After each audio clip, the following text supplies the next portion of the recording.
Bear down, Chicago Bears fans. The Bears were victorious by beating the Tennessee Titans 24-17 yesterday in what can only be described as a disastrous first start for Caleb Williams. Now, because he is a rookie quarterback, most people are going to give him the benefit of the doubt. There were plenty of things that you might be able to look at and like. There are plenty of things about this team that you probably were questioning. Primary among those, Coleman Shelton seemed to be at the bottom end of Bears fans' wish list after his what can only be described. I'm going to say that this is probably the absolute worst performance by Coleman Shelton that anybody that he's ever done. And by the way, many of the plays that Caleb Williams was not able to make were directly related to Coleman Shelton getting absolutely pancaked. We got some videos of that we'll show you in a little while. And it was just unbelievable. But the Chicago Bears and the defense and special teams were able to rally around. And we've got a statement from Tyreek Stevenson and Jalen Johnson about what happened. And this team turned it around. Now, if you like this type of content, make sure you hit the like button and the subscribe button, if you will, on your way in. And let's kick it off. First of all, the Bears 24-17 victors over the Tennessee Titans. I think the game MVP, in my opinion, by the way, this was the guy I told you would be the game MVP, but for me, it was TJ Edwards, who had 15 total tackles. So, um, let's kick it off and let's see some of the stuff that happened over here. We've got a statement here that was issued from Tyreek Stevenson, in which he said, after allowing 2 touchdowns and a field goal on 3 straight first half possessions, the defense held the Titans scoreless in the second half. I think we had to sit back and realize who we are. Stop playing for the hype, stop playing for everything else around us, and just realize that we put in work just for a moment like this. And Jalen Johnson added in, we just responded. We knew that wasn't like us. We had a few big explosive plays from runs that got away from us, some miscommunication, but overall we kept pushing and kept going. We know that we're a dominant defense, and that's what we showed. And that is exactly what happened on the field. Now, early on in the game, the running game was working for the Tennessee Titans against a team who is an adept run stopper. The Chicago Bears defense was early on getting pushed around. And many of you were probably feeling like I was, that, oh no, this looks like the beginning of last season all over again, where this team just did not come prepared to play. And we can address that at some point in the future, because around the middle half of the first half, with a few minutes left, we started to see a little bit of a turnaround in the team. And before halftime, ended up scoring 3 points so that we weren't blanked in that first period of time. And look, there were some positive moments for the Chicago Bears all around, but in my brain, I'm watching TJ Edwards, who actually did miss a tackle, which is something that I haven't seen in a long time. And Tremaine Edmonds also missed a tackle. Again, atypical. These guys were not locked in a way that, look, they were getting pushed around. They were getting pushed around in the first half by the Tennessee Titans. So the ability to rally around and make sure that doesn't continue was a good sign. Now, all was not right, but let's talk about the goods that we have so far. And good among them is this. Let's talk about the winners and losers of this game. With the number one guy, Tyreek Stevenson. Um, the Titans, of course, were trying to pick on Tyreek Stevenson because they did not want to go after Jalen Johnson. But Stevenson came up with 2 key pass breakups and a game-winning play. He even had the touchdown throw to Chig Okunwakwo diagnosed and covered well. In fact, he was in a position to actually pick it off, but lost his balance and footing in the back of the end zone. And that, by the way, there was an opportunity where Tyreek Stevenson had an opportunity for a second interception, had his hands up for the ball, and just kind of missed it. But here's the thing. What we started to see was the Bears lock in on defense, and they got the pressure on Will Levis, who threw the ball up that was caught by Tyreek Stevens, who then ran the thing back for a touchdown, giving us the winning final score. Considering how many teams came after Tyreek Stevenson last year, guess what? Um, it's not going to look good for a lot of teams going into this season. Tyreek Stevenson had that second year jump, and we saw him come to play. Also, a guy that we saw come to play, which was a surprise, although not a surprise if you watch this channel, Daniel Hardy.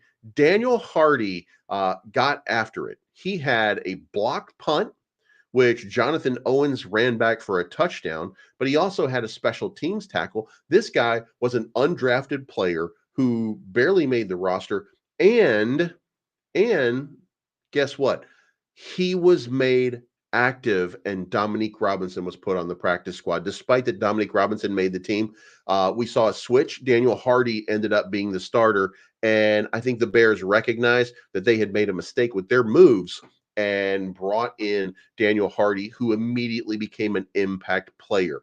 This is exactly what you need on your team. Special teams player Daniel Hardy absolutely had a great game. Also, not to be outdone, we talked about him. Now we're going to look at him. Jonathan Owens. Jonathan Owens came into this game, was also a little bit maligned because of Simone Biles wearing a Green Bay jacket, stuff like that. I think he probably had a little something to prove. And what did he prove? Daniel Hardy blocks a kick. The ball bounces right to him. There's nobody in his way, and he runs that back for a touchdown. So Jonathan Owens stepping up big time for the Chicago Bears. And then my guy, you guys know him, TJ Edwards. TJ Edwards comes in here strong. 15 tackles, 2 tackles for loss, a fumble recovery after Darrell Taylor, another one, strip sack. He's exhausting the way to measure his impact. They need to come up with a metric for how hard someone actually hits someone, and he will be at the top of that chart. Some of his hits on receptions or on run made by Tony Pollard after he had been cut, but was at or near the line of scrimmage, were absolutely brutal. They were the kind no one has seen by a Bears linebacker since Roquan Smith. But at this point, TJ Edwards, I got to say, probably hitting people harder. And look, here's the thing. This is my opinion, okay?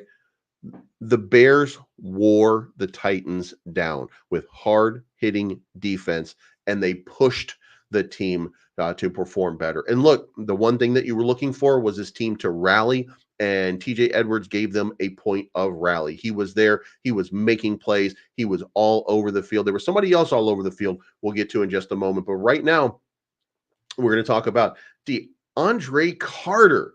Look, Velus Jones fumbled another one. Another kickoff. As a kick returner, he fumbled the ball almost back to the. It was bad. It was bad. Velus Jones obviously cannot do punt returns and kick returns, but DeAndre Carter can. Not only did he break a 20-yard punt return, averaged 12.8 yards on a punch return, but he did explode for a 67-yard kick return when the Bears did not have much momentum. But it looks like he's probably our kick returner. So Velus Jones whiffed it. He was replaced. Velus Jones was replaced by Khalil Herbert. So Khalil Herbert did not really get an opportunity in the game. One time he was able to run up the middle. And I do want to say, if I have any fault with this offensive game plan, and I understand why. I understand Tavondre Carter. I understand Jeffrey Simmons. I understand the Titans have some big guys. Run at them. And we did not run at them. We continued to try to run outside the box and continue to run sweep plays. And look, I don't think that is in the wheelhouse of the Chicago Bears. The Bears are a smash mouth running team, and we did not run the ball right up the gut, which is something that I think was a mistake. And I think that would have, in my opinion, allowed the Chicago Bears offensive line to settle down early and push the ball down the field. I think that would have been able to set up the pass a little bit better. I think that this was a misstep in Shane Waldron's first game. We're going to give him the win. He got the victory, but it was not because of his play calling. I don't think. Look, we moved the ball down the field a little bit, but generally speaking, this was a mistake early on, um, and hopefully we've learned a lesson from it. Now, another one who had a big game, Andrew Billings, and guys, look, we were looking at Javon Dexter, who did have a big play towards the end of the game. Andrew Billings has 2 tackles with 1 for a loss. But if you look at what was going on in the run game in the second half of this game, you could not run on Andrew Billings. And another guy that did not make this list, but yet you could not run against, that was all over the field as well, was DeMarcus Walker. We're starting to see this defensive line gel in a way that we didn't think they would. Early on, there were some cracks in it. They were not getting off the blocks well. They were not pushing. But look, here's the thing: with a rotation, with a decent rotation, they were able to move around. And by the way, one of the worst plays that we saw was Austin Booker getting absolutely blown out during that 26-yard Tony Pollard run early on, where Austin Booker just showed that at 240 pounds, he just, in the NFL, it's going to be very difficult for him until he puts a little bit more size on. Another guy that had a big game was out of nowhere, Darrell Taylor. He was a backup. He was not one of the starters, but he was all over the place. He had 8 tackles in the game. And here's the thing. That was the 3rd highest total on the team. He had 2 sacks, including a strip sack that made the field goal possible. And look, this was the counter that we've been looking for Montez Sweat. So shout out to Ryan Poles for going out and getting Darrell Taylor 2 sacks in his first game. And look, take nothing away from DeMarcus Walker. And guys, if you didn't notice, DeMarcus Walker was moved interior at defensive tackle multiple times. He is part of the rotation there, and the guy had a motor. At the end of this game, he was still playing hard. All of these guys on the defense were playing very hard. The conditioning looked pretty good, and that was the difference, I think, in this game overall. Also, not to be outdone, Jaquan Brisker. Jaquan Brisker was number 2 in team tackles with 10. And look, when you look at Jaquan Brisker, a safety, having 10 tackles, then you know that the secondary was breaking down, and you know that there was a problem. But guess what? That was not the case. Jaquan Brisker was all over the field all day long. He was in the backfield. He was all over, delivering big hit after big hit after big hit. This is exactly what we were looking for. This is exactly what we were looking for from Jaquan Brisker, was that 3rd-year step up, and he did exactly that. So this was this was a really good opportunity. By the way, we should note here that there were a few things that didn't work out just right. Ryan Bates now healthy, and we're going to talk about that because guess what? On the losers of the day, Caleb Williams. Caleb Williams was 14 for 29, 93 yards, showed none of the excitement that we were looking for out of Caleb Williams going into this. Definitely, I said that I think he was going to be about 21-32. I want to say 225 yards, not even close. It's absolutely not even close. And he looked hurried and harangued and harassed the entire game. I think they settled in a little bit better in the second half. I won't take that away, but I don't know that they were not doing very well. And the guy that was causing them to not do very well, we're going to get to him in 1 second. First of all, Velus Jones, another one. And look, Velus Jones had a couple of run plays that I actually liked. He made a couple of good cuts. He did a pretty good job. But look, you can't fumble kick returns. This is the guy who fumbles the kick returns or the punt returns. And you just cannot do that. And now for the absolute worst of the worst, Nate Davis. Here's what ended up happening with Nate Davis. Matt Eberflus said that the plan was 2 possessions for Ryan Bates, 2 possessions for Nate Davis to see how they started to work together. And look, Nate Davis was not protecting Caleb Williams. As they alternated, it didn't become this. Bates, and by the way, there were 56 offensive plays. Ryan Bates was in for 38, and Nate Davis was only in for 18. So I think we now have a tiny bit of controversy that's going to be on our hands, in that Nate Davis is showing how to play his way out of a lineup. Okay. Now, that being said, that means Ryan Bates is most probably going to end up being our starting right guard, which puts us in a precarious situation because Coleman Shelton got pushed around like nobody's business. And here's the thing. At one point a couple days ago, we were thinking that once this starts and once this team gets going, Coleman Shelton's going to be the center and that Doug Kramer ends up on the practice squad. Absolutely not. At this point, it is most likely that we are going to see Coleman Shelton move to the practice squad, or at least they'll keep the roster at 53 men with 3 centers, or 2 centers, if you will. Doug Kramer, most likely going to get a lot of looks over the next little while to see how he holds up. Now, why is that?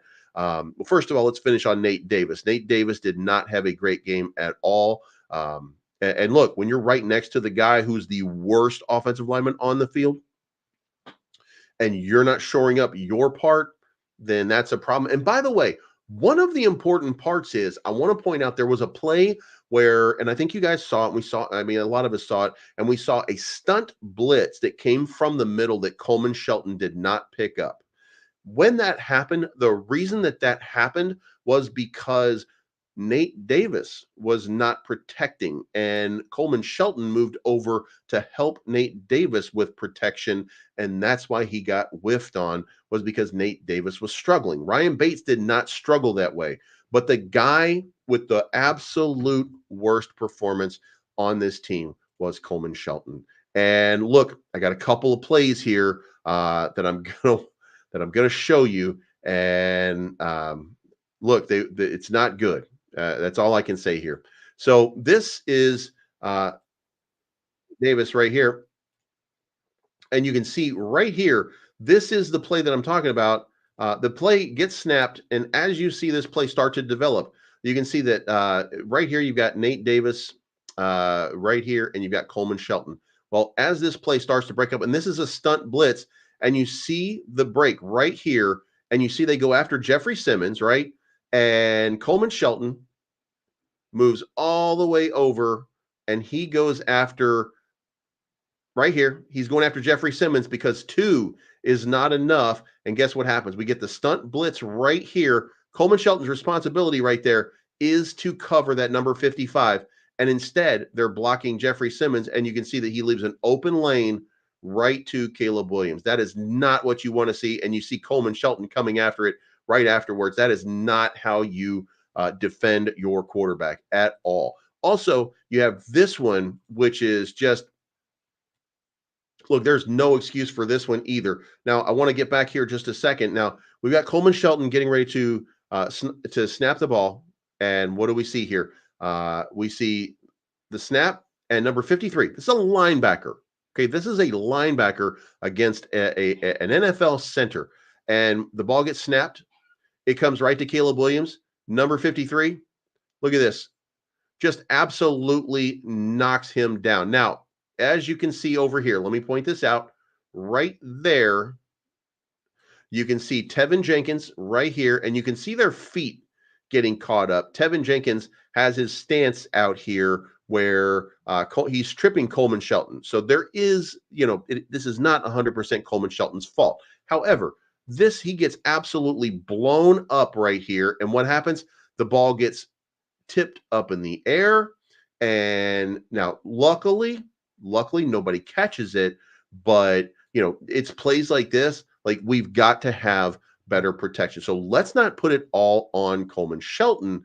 But, these guys are absolutely, it cannot be, this cannot be the case. This guy cannot keep getting blown up like that. This is absolutely unacceptable. And I think that that's going to be a testament to, and guys, remember what I told you.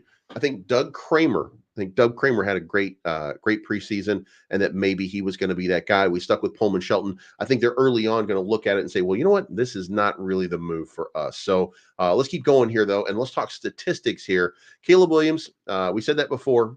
Caleb Williams ended up 14-29 for 93 yards. DeAndre Swift had 10 carries for 30 yards. 3 yards a carry. Caleb Williams had 5 for 15 for 3 yards a carry. DJ Moore had 1 for 14 yards. Velus Jones had 2 carries for 5 yards. And then we had Travis Homer with 2 for 5, and then Khalil Herbert 2 for 4. Now, clearly, we are not running the ball nearly enough. I mean, you look at that, and you would like to see this team run the ball quite a bit more. This is the Chicago Bears. So we had 22 rushes. And look, we should be running this ball 30 times a game to give Caleb Williams that opportunity. Caleb Williams ended up making 30 passes in the game, probably a little bit much for a rookie in his first game. DJ Moore, 5 receptions for 36 yards. Keenan Allen, 4 for 29. Can we talk about Keenan Allen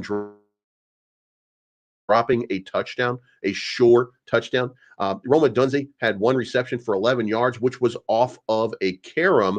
One of the things that we don't like to see is the ball getting deflected constantly. And look, Titans, like everybody else, they have their hands up. Caleb Williams is getting the ball swatted down, and that's not going to end very well at all. We also had Velus Jones with 1 reception for 8 yards. DeAndre Carter, 1 for 6. Cole Kmet, 1 for 4.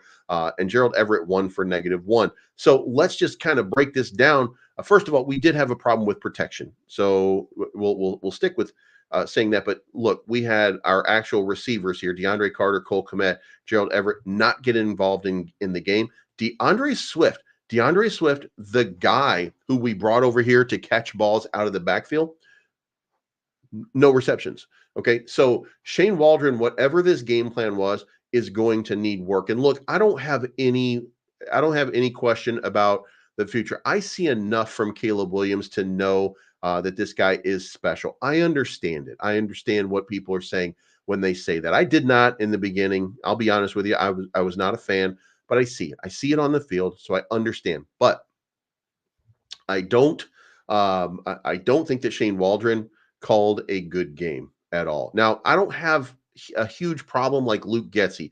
There were no obvious moments. The only obvious moment to me was that there was absolutely no opportunity for Caleb Williams to throw the ball. He was under an enormous amount of pressure. This offensive line is going to have to get it together. Otherwise, we're just looking at Justin Fields 2.0. I mean, really, that's what it comes down to. However, what we didn't see last season that we did see this time was this game is all about the team, right? And the team stepped up. Special teams and the defense came through big time, with special teams getting a touchdown and the defense getting a touchdown and giving him the win overall. And I mean, listen, if you're harassed the entire time, and by the way, it should be noted, Caleb Williams, you cannot miss what really is absolutely easy throws. There were multiple just really easy throws that you made really complicated by missing people downfield.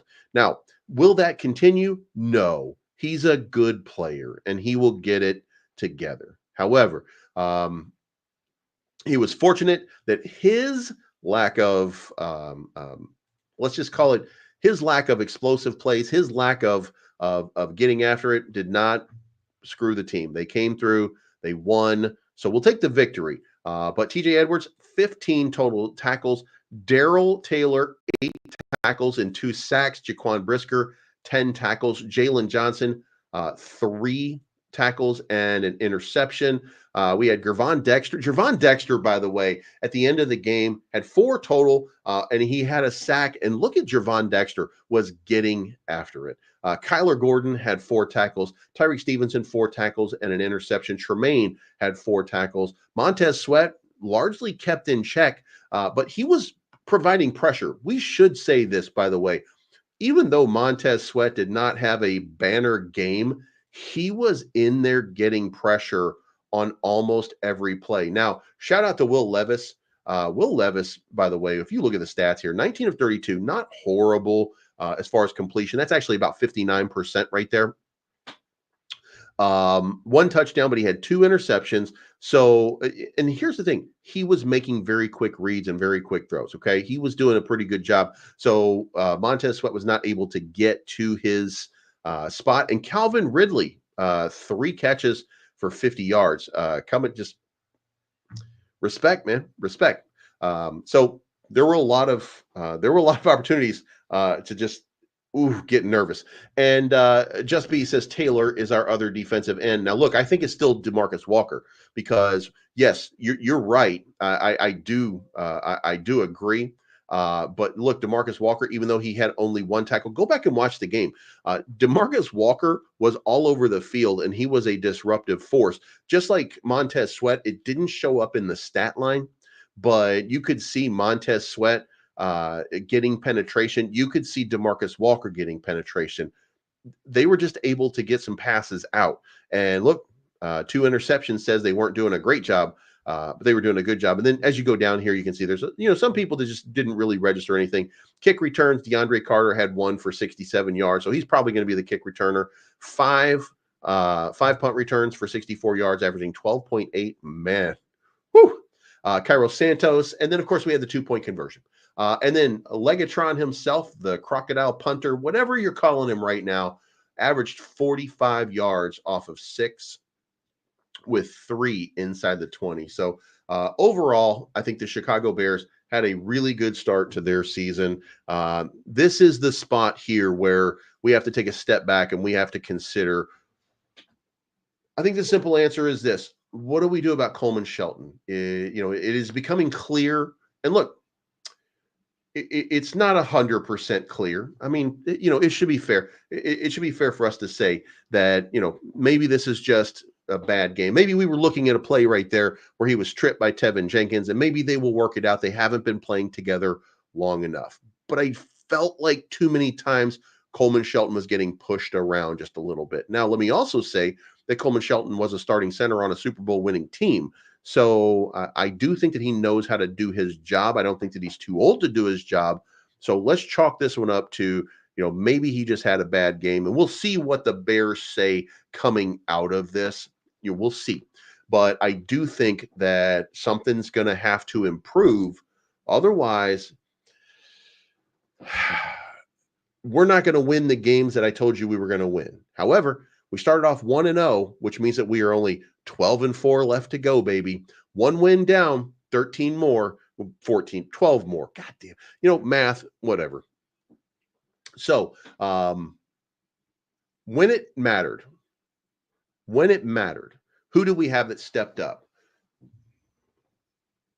Daryl Hunter obviously stepped up. Tyreek Stevenson obviously stepped up. Ryan Bates had a really good game, by the way, if you're keeping score at home. I want to say that Darnell Wright also had a really good game.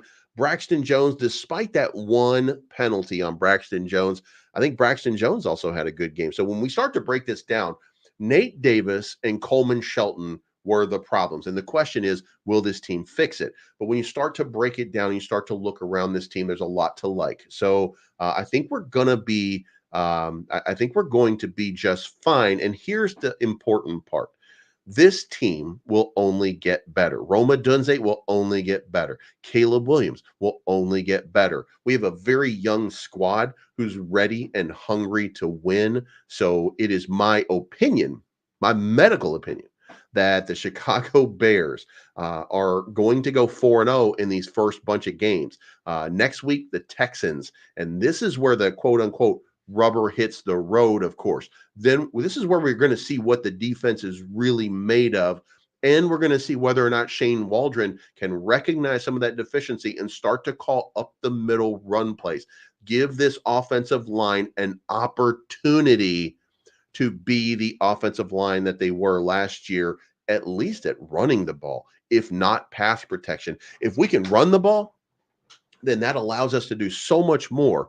And that's what we need. So let me know what you think, guys, in the comments down below. Thank you so much for tuning in. Let's get out of here. Let's take a victory lap today. Chicago Bears with the big win, 24-17 over the Tennessee Titans. And look, I'm telling you right now, put this in your pipe and smoke it.